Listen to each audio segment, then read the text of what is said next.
Hello, this is part 6 of our comparative Bible study on the beginning of Jesus Galilean Ministry. During this part, we would like to discuss Jesus casting an unclean spirit out of a man in Capernaum. Overall, this is our 46th New Testament Bible study. Among other things, during the last Bible study, we discussed Jesus returning to the city of Capernaum. Capernaum was a city where he, his mother, brethren, and disciples were before Jesus attended the Passover, and now that Jesus has returned from the Passover, he has returned to Capernaum. Immediately following these verses that we discussed during the last Bible study, the Gospels of Matthew and Mark go on to speak of Jesus calling four of his disciples to himself. I would like to delay that conversation for right now and instead stay in the city of Capernaum. The following event in the Gospel of Mark and the very next event in the Gospel of Luke discuss Jesus casting an unclean spirit out of a man in Capernaum. Before we begin, I'd like to review a couple of things that we've discussed before. As a quick point of reference for where we're at, we're still in the land of Galilee, which is in northern Israel. Jerusalem is in the land of Judea, which is in southern Israel. Capernaum is a city on the sea coast. The sea is the Sea of Galilee, and it appears Capernaum is around where the tribes of Zebulun and Naphtali received their inheritance. As mentioned briefly in the last Bible study, Capernaum only appears to be mentioned in the New Testament and not in the Old Testament. The cities of Nazareth and Cana of Galilee are also similar. Even though these cities are not mentioned, the region of Galilee is mentioned a few times in the Old Testament. For example, in 1 Kings chapter 9, King Solomon, who was David's son, gave King Hiram from Tyre 20 cities in the land of Galilee. At least from the context, it does not appear that Hiram found these cities to be very pleasing. For example, we read, "And Hiram came out from Tyre to see the cities which Solomon had given him, and they pleased him not. And he said, What cities are these which thou hast given me, my brother?"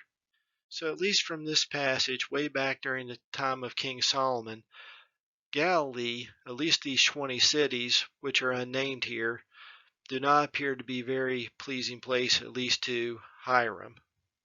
So in addition to being a potentially undesirable place, it's also located in northern Israel, where the 10 tribes of the northern kingdom of Israel had broken away in times past and had wars with the kings of Judah located in Jerusalem. And not only that, to get from Jerusalem or the region of Judah to the region of Galilee, you had to pass through Samaria, which was also a place that the Jews had animosity towards. Does it ever appear to you that God has a way of working in places labeled undesirable by man? The people which sat in darkness saw great light, and to them which sat in the region and shadow of death, light is sprung up. Okay, let's move forward to our current Bible study out of the Gospels of Mark and Luke. As you can see here, both the passages contain about the same amount of words. I'd like now to do a comparison of both these passages. To do so, we'll try to break it apart into smaller pieces. Luke states, "And came down to Capernaum, a city of Galilee." Mark only states, "And they went into Capernaum." Continuing in Mark, "And straightway on the Sabbath day he entered into the synagogue and taught." Luke similarly states, "And taught them on the Sabbath days." Here in both passages I've circled Sabbath days. It appears that a lot of times when Jesus taught, it was on a Sabbath day or on a feast. For example, in Luke chapter 4, we discussed when he was in Nazareth that he went into the synagogue on the Sabbath day. To me, it makes sense that Jesus would do a lot of his teachings on the Sabbath day or on the feast days because that's when people would be off from work and would be able to congregate and hear him. The other 6 days, maybe they were out in the field or doing some other kind of work. like fishermen. Continuing on in the Gospel of Mark. And they were astonished at his doctrine, for he taught them as one that had authority, and not as the scribes. Luke states similarly, and they were astonished at his doctrine, for his word was with power. As a side note, the Gospel of Matthew makes a similar statement at the end of Jesus preaching the Sermon on the Mount. There it reads, And it came to pass, when Jesus had ended these sayings, the people were astonished at his doctrine, for he taught them as one having authority, and not as the scribes. Obviously, the people were seeing something different with Jesus, who spoke with authority because he was the Son of God and actually had authority. Picking back up in the Gospel of Mark, And there was in their synagogue a man with an unclean spirit, and he cried out, saying, Let us alone, what have we to do with thee, thou Jesus of Nazareth? Art thou come to destroy us? I know thee who thou art, the Holy One of God. The Gospel of Luke records similarly. And in the synagogue there was a man which had a spirit of an unclean devil, and cried out with a loud voice, saying, Let us alone, what have we to do with thee, thou Jesus of Nazareth? Art thou come to destroy us? I know thee who thou art, the Holy One of God. The Gospel of Luke here gives us a little bit more information, including the word devil, spirit of an unclean devil. As a quick reminder, the location where they are is in a synagogue. A synagogue is a place where they went to read scripture and would congregate.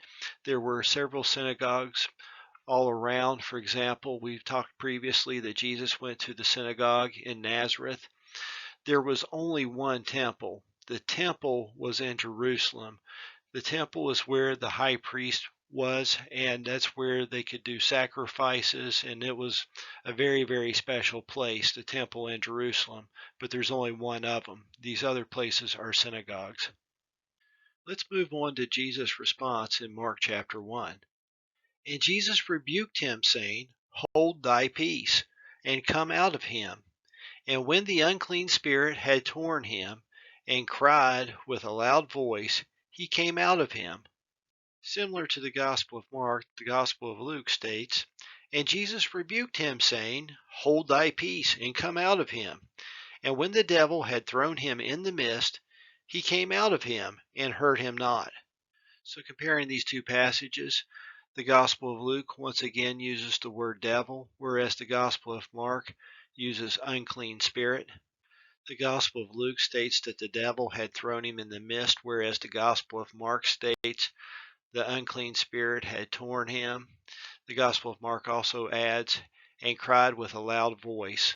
Strong's Concordance indicates that the underlying Greek word for had torn here could mean an epileptic convulsion. You can see how both could occur, an epileptic convulsion and him being thrown in the mist. The Gospel of Luke also includes the phrase, and hurt him not. So it appears the man was not hurt when the devil left him.